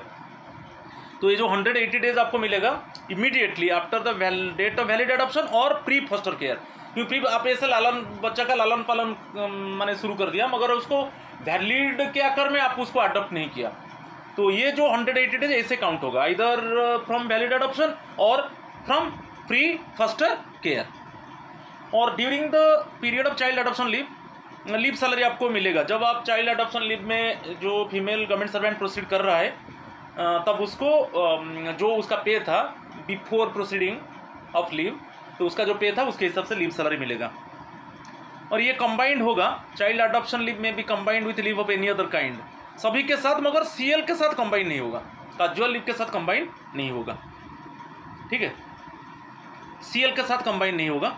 और इसमें वही चीज़ बताया अभी जो मैं डिस्कस किया था कि in continue child adoption leave granted under sub rule 1 female government servant valid adoption of child may also be granted if applied for leave of the kind. अभी जो बताया था कि आप चाइल्ड अडॉप्शन लीव को छोड़ दो, ये जो चाइल्ड अडॉप्शन लीव को आप हटा दो, इसमें सपोज जो चाइल्ड को आप अडॉप्ट किया वो 8 मंथ से, ये चाइल्ड अडॉप्शन लीव तो मिलेगा, उसके अलावा क्या 8 मंथ से, तो उसको 1 ईयर कब होगा, आफ्टर 4 मंथ्स। तो ये 4 मंथ्स आप कैसे ले सकते हो, आप जो लीव ड्यू है, चाहे आपका खाते में ईएल है, ले सकते हो आप। ओके, कम्यूटेड लीव, 2 एचपीएल को एक कम्यूट कर दो, commuted leave without medical certificate cross कर दिया, मेडिकल सर्टिफिकेट जरूरत नहीं है कि आप एलएनडी ले लिया, इसमें भी मेडिकल सर्टिफिकेट का जरूरत नहीं है, तो ये सब ऐसे 4 मंथ्स आप ले सकते हो। तो यहाँ पर चाइल्ड अडॉप्शन लीव को हटा दो, समझ में आ गया। और next one, child adoption leave shell not be debited. ये जो चाइल्ड अडॉप्शन लीव आप जो फीमेल गवर्नमेंट सर्वेंट को मिला, यहाँ पर वो लीव अकाउंट से डेबिट नहीं होगा। और ये अभी अमेंडमेंट आ गया, अमेंडमेंट में ये दे दिया प्री अडॉप्शन फॉस्टर केयर, उसके बाद वैलिड अडॉप्शन। तो अभी जो ये जो 180 डेज मिलेगा either from pre adoption foster care और on valid adoption of child below the age of 1 year may be granted child adoption leave by an authority competent to grant leave for a period of 180 days immediately after accepting the child in pre-adoption foster care or on valid adoption as the case may be। ये थोड़ा modify किया, ये जो pre adoption foster care को add कर दिया गया। आप अभी एक चाइल्ड को अडॉप्ट करके लालन पालन कर रहे हो, आप उसको वैलिडली अडॉप्ट नहीं किया, जब आप डिक्लेयर कर दिया कि मी प्री अडॉप्शन फॉस्टर केयर मैं उस just I am taking care of the child but now it is not decided for valid adoption of child, तो जिस डेट में आप pre adoption foster care start किया उसी के बाद इमीडिएटली आप 180 डेज चाइल्ड अडॉप्शन लीव आपको मिल जाएगा फीमेल गवर्नमेंट सर्वेंट को। और यदि आप डिक्लेयर कर दिया कि जिस डेट में आप अडॉप्ट किया और वैलिडली अडॉप्ट किया, इमीडिएटली आफ्टर दैट 180 डेज आपको चाइल्ड अडॉप्शन लीव मिलेगा, ठीक है। अभी ये जो ऐड कर दिया प्री फॉस्टर केयर को ऐड कर दिया, ये जो 180 डेज काउंट करने के लिए, ये दोनों में जो paternity leave for child adoption और ये normal child adoption leave for female government servant, ठीक है। प्रोवाइडेड दैट इन केस, अच्छा ये जो pre adoption foster care immediately after that 180 days आपको चाइल्ड अडॉप्शन लीव मिलेगा, मगर उसके बाद आप वैलिडली अडॉप्ट चाइल्ड को नहीं किया, अभी चाइल्ड को गोद में ले लिया, उसका देखभाल किया, मगर वैलिडली अडॉप्ट के आकर में आप डिक्लेयर नहीं किया, okay, you have not declare that valid manner I adopt the child, तो अभी ले लिया। उसके बाद आप रूल है कि प्री फर्स्ट अडॉप्शन फर्स्टर केयर आप स्टार्ट कर दिया, means immediately after that 180 days female government servant को चाइल्ड अडॉप्शन लीव मिलेगा। और उसके बाद वो एक्चुअली वैलिडली चाइल्ड को अडॉप्ट नहीं किया, तो ये जो 180 डेज आपको चाइल्ड अडॉप्शन लीव मिला, ओके, इसको क्या किया जाएगा ना, उधर जो लीव ड्यू है आपका खाते से उसको उससे डेबिट कर दिया जाएगा, क्योंकि आप प्री अडॉप्शन फॉस्टर केयर के बाद आप चाइल्ड को वैलिडली अडॉप्ट नहीं किया। समझ में आ रहा है? समझ में आ रहा है कि नहीं? चलो, यहाँ पर क्वेश्चन नंबर 12 पैटर्निटी लीव के ऊपर है, डिस्कस कर चुके हैं। Is granted to male government servant during the wife's confinement for a period of 15 days.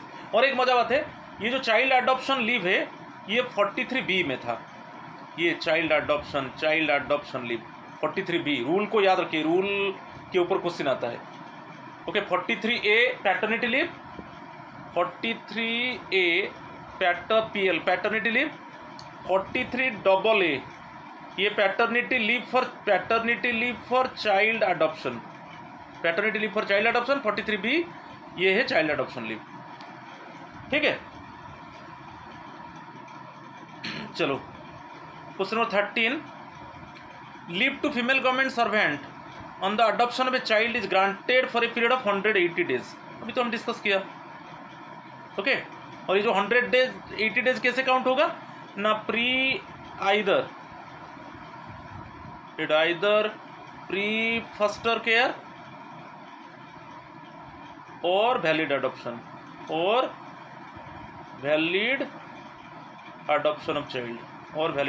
Of child immediately after that 180 days मिलेगा।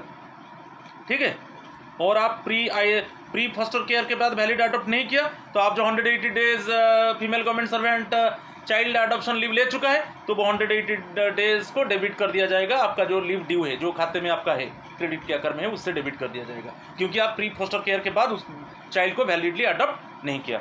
और जो चाइल्ड को अडॉप्ट करोगे उसका एज लेस देन 1 ईयर होना चाहिए। राइट, ये आ गया child care leave. Child care leave जो है is granted for a maximum period of 730 days, maximum 730 days मिलेगा। ओके, तो आंसर बिट सी है, उसके ऊपर हम डिटेल्स डिस्कशन करेंगे अभी। नेक्स्ट वन है which of the following statements are incorrect पूछा है। Incorrect for granting CCL child care leave. Child care leave आप CCS लीव रूल्स 43C में है। CCL is extended to single male parent also, ये correct है। अभी single male parent को भी CCL मिलेगा। CCL is inadmissible if the age of the child is 18 years और ओल्डर। ठीक है, ये जो है ये भी करेक्ट है, क्योंकि लेस देन 18 ईयर्स ये जो CCL मिलता है फॉर 2 एल्डर चिल्ड्रेन को जो CCL मिलेगा उनका एज होना चाहिए लेस देन 18 ईयर्स। और यदि चाइल्ड डिसेबल होता है 40% डिसेबिलिटी डिक्लेयर होगा, मिनिमम 40% डिसेबिलिटी डिक्लेयर होता है, उसके पास मेडिकल सर्टिफिकेट है, तो एनी एज, कोई ऐसा एज बैरियर नहीं है। Male government servant shall be paid 100% salary, ये इनकरेक्ट, क्योंकि ये जो सैलरी का बात बता रहा हूँ, फास्ट 365 डेज 100% सैलरी मिलेगा, और जो नेक्स्ट 365 डेज आपको 80% सैलरी मिलेगा, 80% सैलरी मिलेगा। तो फास्ट 365 डेज 100% सैलरी मिलेगा, नेक्स्ट 365 डेज 80% सैलरी मिलेगा, क्योंकि 730 days total CCL child care leave मिलता है। ठीक है, और अभी सिंगल मेल पेरेंट को भी मिलेगा, सिंगल मेल पेरेंट को। ठीक है, तो यही है इनकरेक्ट पूछा है, मीन्स यही इनकरेक्ट है। Female government servant will be paid shell be paid 100% of salary for the first 365 days and 80% salary for the next 365 days, ये करेक्ट है। चाहे वो सिंगल मेल पेरेंट हो कि फीमेल गवर्नमेंट सर्वेंट हो, तो उनको इसी तरीके से फर्स्ट 100% सैलरी जो मिलेगा फर्स्ट 365 डेज, नेक्स्ट 365 डेज में 80% सैलरी मिलेगा। तो ऑप्शन सी इनकरेक्ट है, ऑप्शन सी इनकरेक्ट है, क्योंकि इनकरेक्ट पूछा है। राइट, चलो नेक्स्ट, CCL में ऑल्सो भी allowed for the 3rd year. हाँ, 3rd ईयर मिलेगा, 3rd ईयर कैसे मिलेगा? आपको थर्ड ईयर में जो लीव ड्यू है, मैं लिख देता हूँ, जो लीव ड्यू है और आपको commuted leave 60 days, up to 60 days, okay, up to यहाँ पर लिख देता हूँ, up to 60 days without MC. यहाँ पर मेडिकल सर्टिफिकेट जरूरत नहीं है। और यहाँ पर आपको लीव नॉट ड्यू, क्योंकि आपका खाते में इसको मैं डिस्कस कर चुका हूँ, कोई भी खाता में लीव नहीं है, आप एलएनडी ले सकते हो मेडिकल सर्टिफिकेट देकर, एलएनडी ले सकते हो विदाउट, यहाँ पर भी मेडिकल सर्टिफिकेट जरूरत नहीं। ऐसे आप थर्ड ईयर भी ले सकते हो, क्योंकि 2 ईयर्स तो ऐसे सीसीएल आपको मिलता है, तो थर्ड ईयर आप लेना चाहते हो तो ऐसे आप ले सकते हो, जो लीव ड्यू है, ओके। मगर ये कंबाइन नहीं होगा, सीएल के साथ कंबाइन नहीं होगा, क्योंकि सीएल एक रिकॉग्नाइज लीव नहीं है। मगर अदर जो लीव ड्यू है जैसे ईएल है, ठीक है, और कम्यूटेड लीव 2 एचपीएल को कम्यूट किया जाएगा मेडिकल सर्टिफिकेट देकर, मगर यहाँ पर मेडिकल सर्टिफिकेट जरूरत नहीं है, तो ऐसे commuted leave up to 60 days, इससे ज़्यादा नहीं होगा। और लीव नॉट ड्यू, यहाँ पर भी मेडिकल, क्योंकि लीव नॉट ड्यू में मेडिकल सर्टिफिकेट दिया जाता है, यहाँ पर भी मेडिकल सर्टिफिकेट जरूरत नहीं है, इससे थर्ड ईयर भी कंटिन्यू हो सकता है। तो अभी आंसर मिल जाएगा आपको, ये दिया है आज, ये आंसर है आज, LND and commuted leave up to 60 days without the production of medical certificate, third year के लिए आप जब ले रहे हो, ओके, ये होगा। और बाकी जो लीव ड्यू है ऐसे करके आप थर्ड ईयर ले सकते हो, ठीक है। और यहाँ पर है लीव नॉट ड्यू और जो commuted leave up to 60 days, इससे ज़्यादा नहीं होगा। और एलएनडी, ये दोनों केस में मेडिकल सर्टिफिकेट चाहिए, और यहाँ पर मेडिकल सर्टिफिकेट का जरूरत नहीं है। और जो लीव ड्यू है ऐसे करके आप थर्ड ईयर ले सकते हो, ठीक है, सीसीएल। चलो अभी सीसीएल के ऊपर फास्ट देखेंगे, तो ये रूल 43C बहुत इंपॉर्टेंट है, ये रूल को आप पहले याद कर लीजिए, ओके। रूल 43C में चाइल्ड केयर लीव है, और चाइल्ड केयर लीव किसको मिलेगा? Female government servant and a single male government servant, okay, single male government servant को भी मिलेगा। May be granted child care leave by an authority competent to grant leave for a maximum period of 730 days, 730, इसको याद रख लीजिए, 730 days maximum मिलेगा during entire service में, for taking care of 2 eldest surviving children.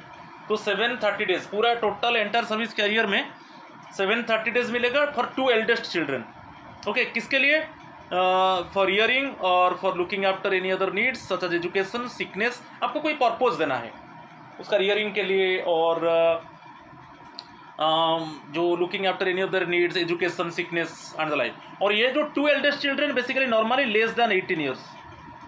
और डिसाबिलिटी case में आगे में डिस्कस करेंगे, डिसाबिलिटी केस में मिनिमम 40% डिसेबिलिटी है, तो एनी एज, इसमें कोई एज बार नहीं है, ठीक है। आगे में देखेंगे, यहाँ पर चाइल्ड जो दिया है, a child below the age of 18 years हो गया। और एनी सपोज मिनिमम डिसेबिलिटी है 40%, तो एज बार नहीं है, कोई एज बार नहीं है, एनी एज में आप ले सकते हैं 730 डेज सीसीएल, ठीक है। और grant of child care leave to a female government servant and a single male government servant, ये जो कंडीशंस देखेंगे आपको 3 स्पेल्स में मिलेगा। आप जो चाइल्ड केयर लीव लेते हो कैलेंडर ईयर में 3 स्पेल्स में आप ले सकते हो, इससे ज़्यादा नहीं। नॉर्मली 3 स्पेल्स में आप ले सकते हो, 3 बार ले सकते हो, इससे ज़्यादा नहीं। मगर सिंगल फीमेल गवर्नमेंट सर्वेंट है, single female government servant 6 spells ले सकता है, 6 बार ले सकता है एक कैलेंडर ईयर में।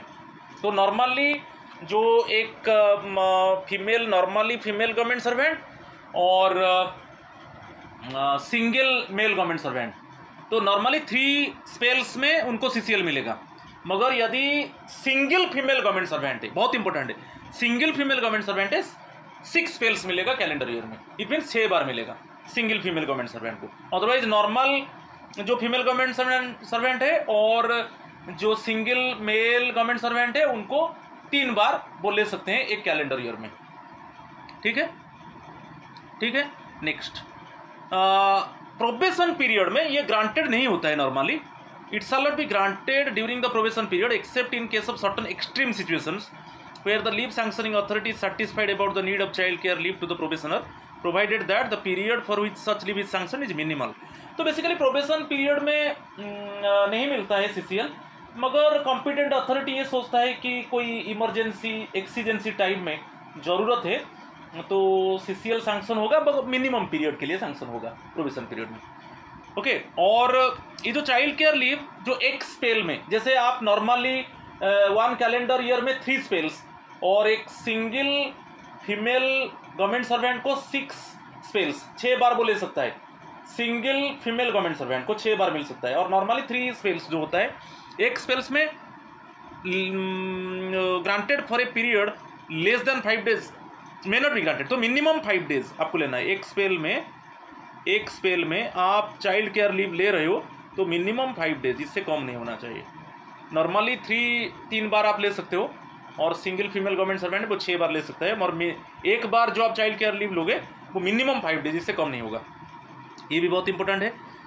तो during the period of child care leave A female government servant and a single male government servant shall be paid 100%। अभी मैं बताया था, तो फास्ट 365 डेज में, ओके, फास्ट 365 डेज में आपको 100% सैलरी मिलेगा, और नेक्स्ट 365 डेज में आपको 80% सैलरी मिलेगा, 80% सैलरी मिलेगा, ठीक है। और सिंगल, ये इसके ऊपर क्वेश्चन आ सकता है, single male government servant means unmarried हो सकता है, विडोर और डाइवोर्सी गवर्नमेंट सर्वेंट। तो कभी कभी हम कंफ्यूजन होते हैं unmarried, single male government servant means unmarried और विडोर और डाइवोर्सी गवर्नमेंट सर्वेंट, इसके ऊपर क्वेश्चन आता है। चाइल्ड केयर लीव में भी combined with leave of any other kind, मगर CL के साथ कंबाइंड नहीं होगा।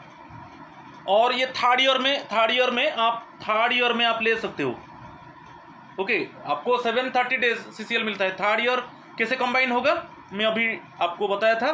थर्ड ईयर में जो लीव ड्यू है, ठीक है, जो लीव ड्यू है, और LND leave not due without medical certificate, पर क्रॉस लगा दिया, मेडिकल सर्टिफिकेट जरूरत नहीं है। और आप कम्यूटेड लीव भी ले सकते हो, मगर कम्यूटेड लीव अप टू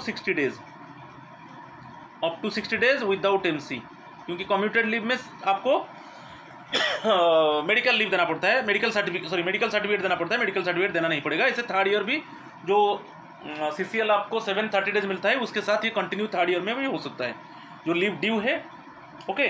और LND leave not due without medical certificate, और जो कम्यूटेड लीव होगा अप टू 60 डेज होगा, उससे ज़्यादा नहीं होगा विदाउट मेडिकल सर्टिफिकेट, ये भी कंबाइन हो सकता है। थर्ड ईयर ये कंटिन्यू हो सकता है CCL। और चाइल्ड जो CCL आप ले रहे हो बट काउंट नहीं होगा, सैलरी लीव अकाउंट से डेबिट नहीं होगा। और अभी CCL में आप LTC ले सकते हो, ओके, CCL में LTC ले सकते हो, ठीक है, राइट। चलो क्वेश्चन नंबर 17 देखेंगे। Which of the following is incorrect about extraordinary leave. ये EOL आ गया, extraordinary leave granted to a government servant, granted when no other leave is admissible, ठीक है, ये भी करेक्ट है। Granted when other leave is admissible but government servant applies in writing for EOL। आपका कोई leave नहीं है तो आप EOL ले सकते हो, क्योंकि एक्स्ट्रा ऑर्डिनरी लीव में आपको लीव सैलरी नहीं मिलेगा। और आपका लीव है, लीव ड्यू है, आपका खाते में लीव है, मगर आप चाहते हो कि मुझे एक्स्ट्रा ऑर्डिनरी लीव चाहिए, तभी भी आपको एप्लीकेबल होगा। Can not be availed concurrently during the notice period when going on VRS। जो वॉलंटरी रिटायरमेंट जब आप लेना चाहते हो, जो नोटिस भी दिया है उसके अंदर आप नहीं ले सकते, ओके, इसमें आप EOL नहीं ले सकते। आप वॉलंटरी रिटायरमेंट के लिए नोटिस दिया है तो उसमें EOL आपको नहीं मिलेगा। और EOL जो लोगे, EOL granted for a continuous period exceeding, no, ये गलत हो गया, यही गलत है, इनकरेक्ट है। 5 ईयर्स तक आप EOL ले सकते हो, एक्सीडिंग 5 ईयर्स आपको नहीं मिलेगा EOL, तो ये गलत है। तो वही इनकरेक्ट पूछा है, तो आंसर D है, राइट। चलो question number 18। Which of the following is incorrect about EOL for temporary officials. For temporary officials दिया है, all officials up to 3 months with और विदाउट ए मेडिकल सर्टिफिकेट। कोई भी ऑफिशियल्स को 3 मंथ्स EOL मिलेगा, with medical certificate और without medical certificate, correct है। ये सब टेम्पररी ऑफिशियल्स के लिए। Officials with a minimum of 1 year continuous service up to 6 months with a medical certificate, ये करेक्ट है। Officials with a minimum of 1 year continuous service up to 18 months with a medical certificate for cancer, mental illness, TB and leprosy, ये भी correct है। Officials with 3 और more years of continuous service up to 36 months for prosecuting studies to be in the public interest, ये 36 months नहीं, ये 24 months होना चाहिए, तो यही इनकरेक्ट है। तो जो टेम्पररी ऑफिशियल्स के लिए, ये परमानेंट और क्वासी परमानेंट के लिए नहीं है, ये टेम्पररी। टेम्पररी के लिए क्या है, कोई भी ऑफिशियल्स 3 मंथ्स यूएल ले सकता है, फर्स्ट वन, कोई भी ऑफिशियल्स को 3 मंथ्स यूएल मिल सकता है विथ मेडिकल सर्टिफिकेट और विदाउट। और जो टेम्पररी ऑफिशियल है यदि कंटिन्यूसली वो 1 ईयर उसका सर्विस कंटिन्यू करता है तो उसको 6 मंथ्स यूएल मिलेगा मेडिकल सर्टिफिकेट देकर। और एक बात है, जो टेम्पररी ऑफिशियल जिसका 1 ईयर कंटिन्यूस सर्विस हो गया, जब उसको cancer, suppose if he is suffering in cancer, mental illness, TB and leprosy, इस केस में उसको 18 मंथ्स यूएल मिलेगा विथ ए मेडिकल सर्टिफिकेट, मगर उसका सर्विस का 1 ईयर कंटिन्यू होना चाहिए। कंटिन्यू होने के बाद मिनिमम सर्विस 1 ईयर होना चाहिए। और जब टेम्पररी ऑफिशियल 3 और more years of continuous service, जब टेम्पररी ऑफिशियल का सर्विस मिनिमम 3 और मोर ईयर्स हो जाएगा, उसको 24 मंथ्स के लिए स्टडीज़ के लिए पब्लिक इंटरेस्ट में वो ये यूएल ले सकता है। और ये सब क्या है, टेम्पररी ऑफिशियल्स के लिए। तो जो डी है वो इनकरेक्ट है, तो आंसर बीट डी है, राइट। चलो अभी देखेंगे एक्स्ट्रा ऑर्डिनरी लीव के ऊपर। सीसीएस लीव रूल्स 32 में है extraordinary leave, right. Extraordinary leave CCS leave rules 32 में बहुत इंपॉर्टेंट है, इसको याद रखना है। Extraordinary leave may be granted to a government servant special circumstances में when no other leave is admissible. जब आपका खाते में कोई लीव नहीं है तब आप यूएल ले सकते हो, और यूएल में आपको लीव सैलरी नहीं मिलेगा। यूएल में आपको लीव सैलरी नहीं मिलेगा, तो कोई लीव नहीं है तो आप यूएल ले सकते हो। और लीव है, अदर लीव है, मगर आप यूएल लेना चाहते हो तो ले सकते हो। When other leave is admissible but the government servant applies in writing for the grant of extra ordinary leave. आपका लीव ड्यू है, खाते में है, मगर आप चाहते हो यूएल लेने के लिए, आपको मिलेगा। और ये टेम्पररी ऑफिशियल्स के लिए अभी मैं डिस्कस किया था। टेम्पररी ऑफिशियल से आपको याद रखना है 2 में जो 5 सेक्शंस में बताऊंगा, ओनली फॉर टेम्पररी ऑफिशियल्स। वो 3 मंथ्स नॉर्मली उनको मेडिकल विदाउट मेडिकल सर्टिफिकेट और विथ मेडिकल सर्टिफिकेट, ओके, उनको यूएल मिल सकता है। और ये जो टेम्पररी ऑफिशियल आज completed 1 year continuous service, okay, उस केस में उनको 6 मंथ्स मिलेगा यूएल मिलेगा मेडिकल सर्टिफिकेट देकर, बिना मेडिकल सर्टिफिकेट नहीं। और ये जो 1 ईयर कंटिन्यूस सर्विस है ये भी 3 मंथ्स इसमें इंक्लूड है, क्योंकि 3 मंथ्स के लिए आप यूएल ले सकते हो नॉर्मली फॉर ऑल ऑफिशियल्स। और ये जो 1 ईयर कंटिन्यूस सर्विस, आपको मिनिमम 1 ईयर कंटिन्यूस सर्विस होने के बाद आपको 6 मंथ्स यूएल मिलेगा विथ मेडिकल सर्टिफिकेट, ये टेम्पररी ऑफिशियल्स के लिए। मगर उसमें आप ये 3 मंथ्स यूएल मिलेगा और वो भी काउंट होगा 1 ईयर कंटिन्यूस सर्विस में। और वैसा ही 1 ईयर कंटिन्यूस सर्विस आपका हो चुका है, आपको 18 मंथ्स यूएल मिलेगा, ओके। किसके लिए? Undergoing treatment for pulmonary tuberculosis, pleurisy of tubercularism in recognised sanatorium, ठीक है। इसके लिए आपको 18 मंथ्स ये सब मिलेगा। आपका जो टेम्पररी ऑफिशियल है उसका जो सर्विस है वह मिनिमम 1 ईयर कंटिन्यूस सर्विस होना चाहिए, उसको 18 मंथ्स, ओके, उसको extraordinary leave with medical certificate मिल सकता है। और कैंसर, ट्यूबरकुलोसिस, लेप्रोसी, ये सब के लिए वही दिया है। लेप्रोसी इन रिकॉग्नाइज लेप्रोसी इंस्टीट्यूशन और बाय सिविल सर्जियन और स्टाफ सर्जियन और specialist in leprosy hospital recognized as such by the state administrative medical officer concerned. Cancer or for mental illness in an institution recognized for the treatment of such disease. और fourth में क्या है, आपका जो temporary official है उसका service continuous 3 years हो चुका है, तो उसको 24 मंथ्स उसको स्टडी लीव मिलेगा। और पब्लिक इंटरेस्ट में, ये देखिए पब्लिक इंटरेस्ट में, ये ओनली टेम्पररी ऑफिशियल्स के लिए। और इसमें उसका जो मिनिमम सर्विस क्या होगा, 3 ईयर्स एंड मोर होना चाहिए।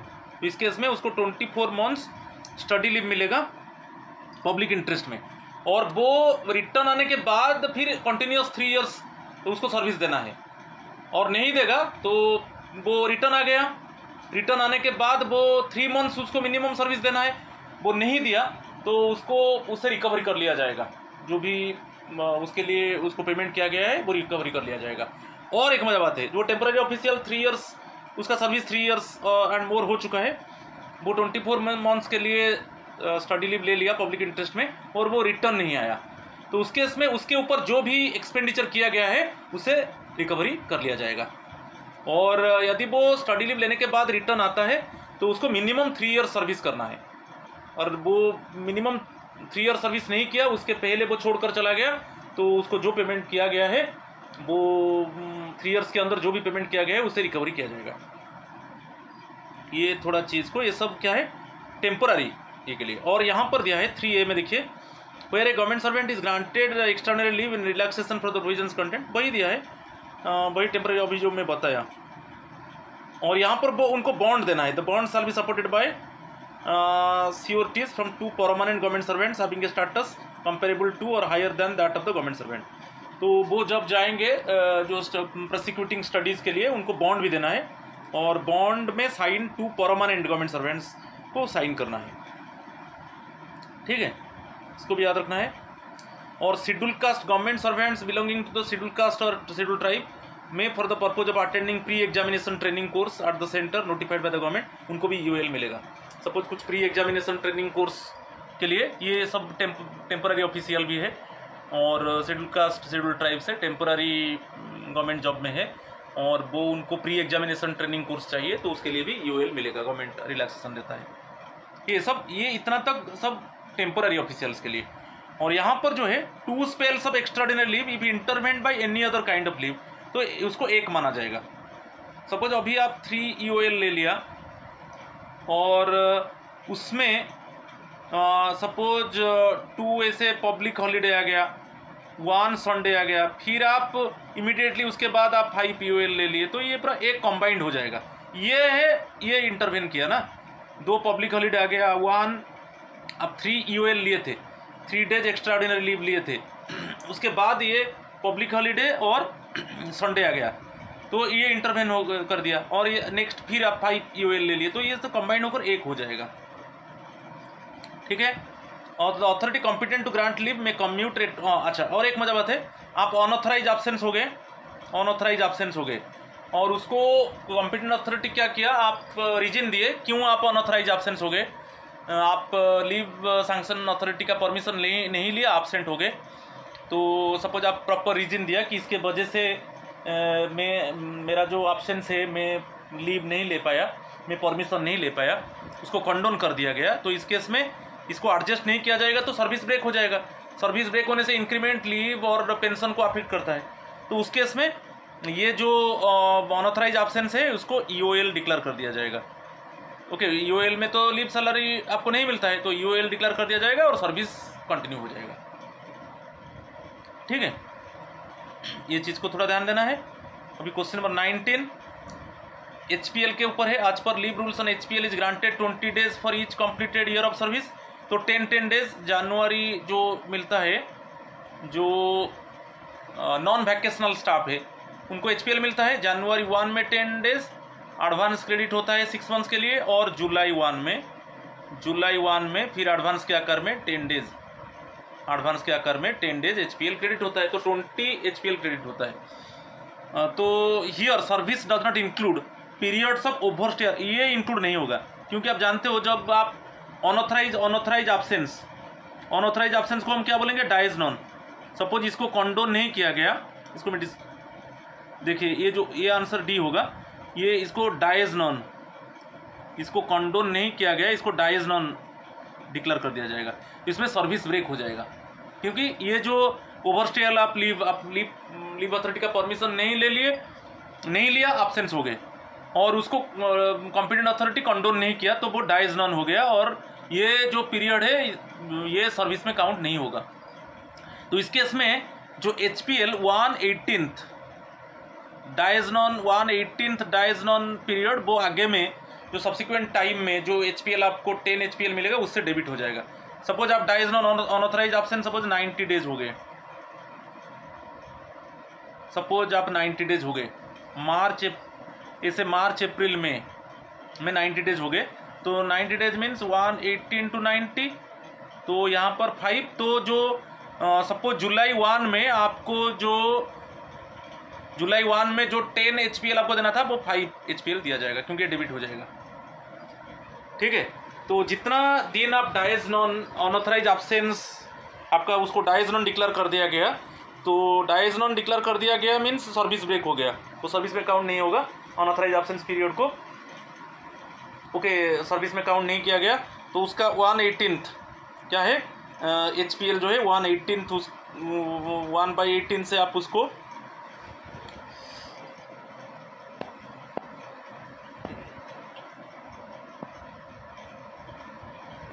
क्वेश्चन 19। तो आप जैसे ये हो गया सपोज मार्च अप्रैल में ये 31 डेज, ये 30 डेज, ये 31 डेज, तो टोटल 92 डेज आपका अनऑथराइज एब्सेंस हो गया, और इसको कंडोन नहीं किया गया, तो डाइज नॉन डिक्लेयर कर दिया गया, तो ये सर्विस ब्रेक होगा, ये इतना डेज आपका काउंट नहीं होगा, तो उसका 1/18 आप निकाल दो। ओके, तो 5.1 लगभग है। ओके, तो उसको राउंड कर दो, 5 है। तो आगे में जो जुलाई 1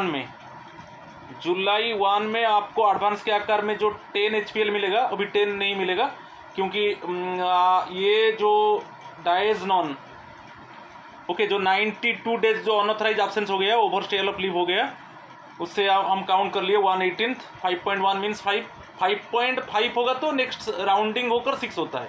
5.1 मीन्स 5, तो आपका जुलाई 1 में कितना HPL आपको क्रेडिट होगा, 5 HPL क्रेडिट होगा।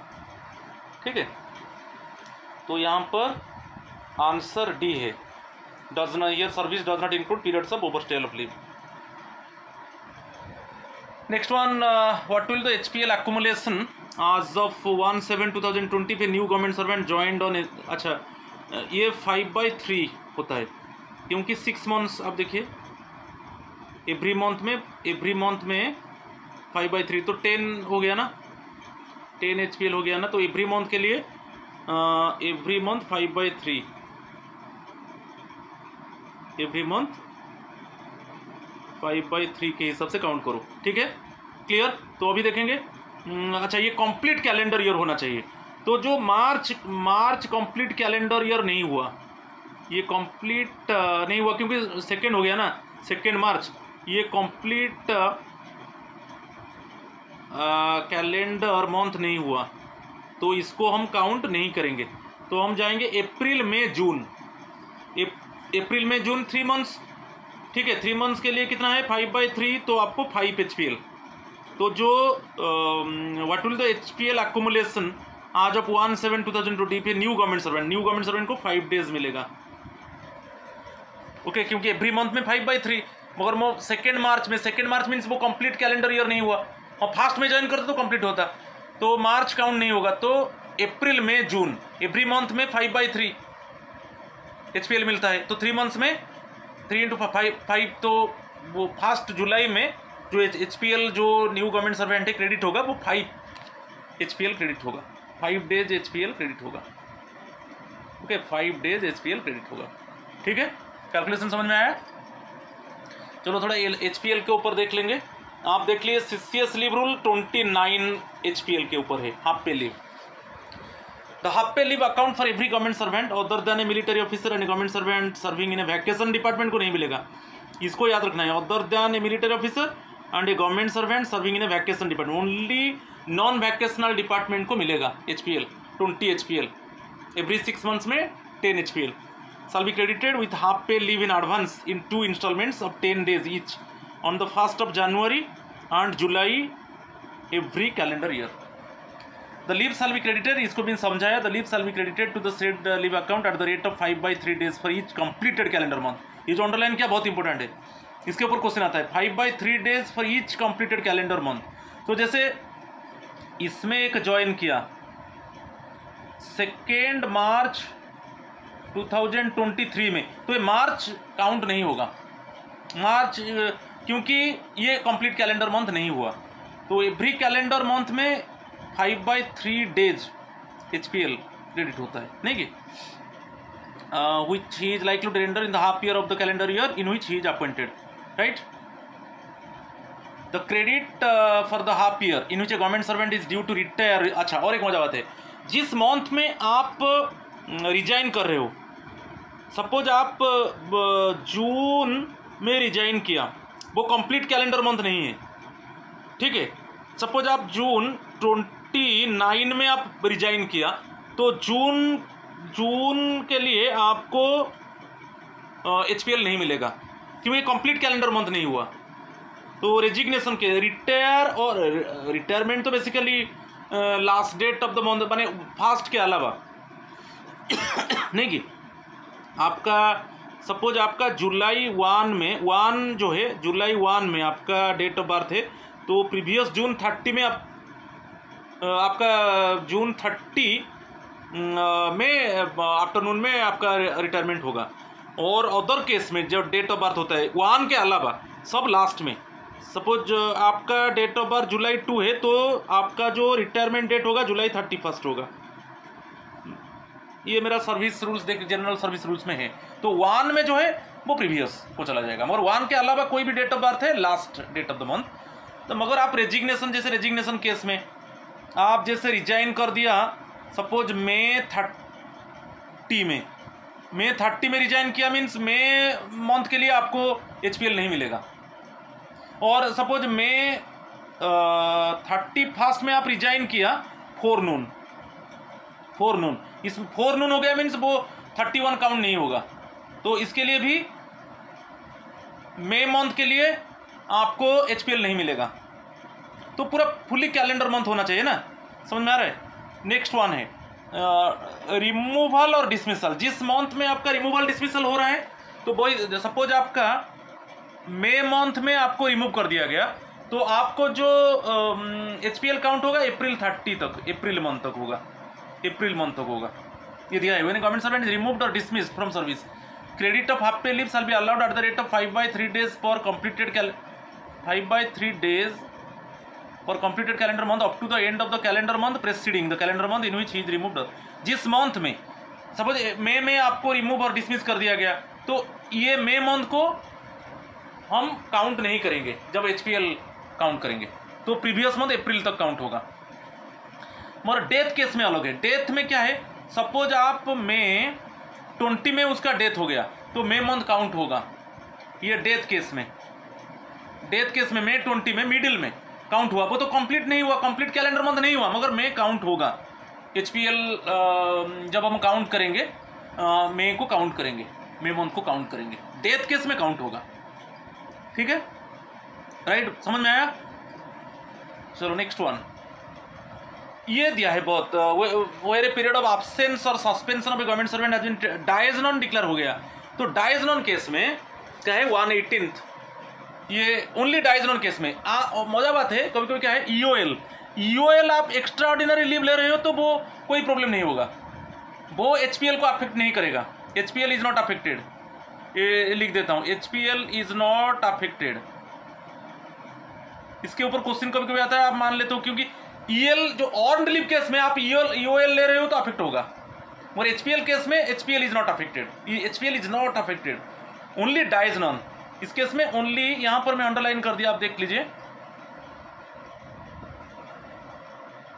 यहां पर देख लीजिए, ओनली डायजनॉन। डायजनॉन क्या है, अनऑथराइज एब्सेंस, डायजनॉन अनऑथराइज एब्सेंस, और उसको कंडोन नहीं किया गया। ओके, और जो डायजनॉन पीरियड है वो सर्विस में काउंट नहीं हुआ। सपोज ये 90 डेज हो गया, 90 डेज आप इतना ले लिया, जनवरी टू जून के अंदर आप 90 डेज आपका डायजनॉन पीरियड हो गया, तो उसका 1/18 5 डेज है, उसका 1/18 कैलकुलेट कर लो, 1/18 कितना हुआ 5 डेज। ठीक है, ये जो जुलाई 1 में आपका जो HPL क्रेडिट होगा, ओनली जुलाई 1 में जो HPL क्रेडिट होगा ओनली 5 डेज होगा, क्योंकि वो डेबिट हो जाएगा 5 डेज। तो आपको याद रखना है, जितना डायजनॉन पीरियड है उसका 1/18, ठीक है, 1/18 डेबिट हो जाएगा।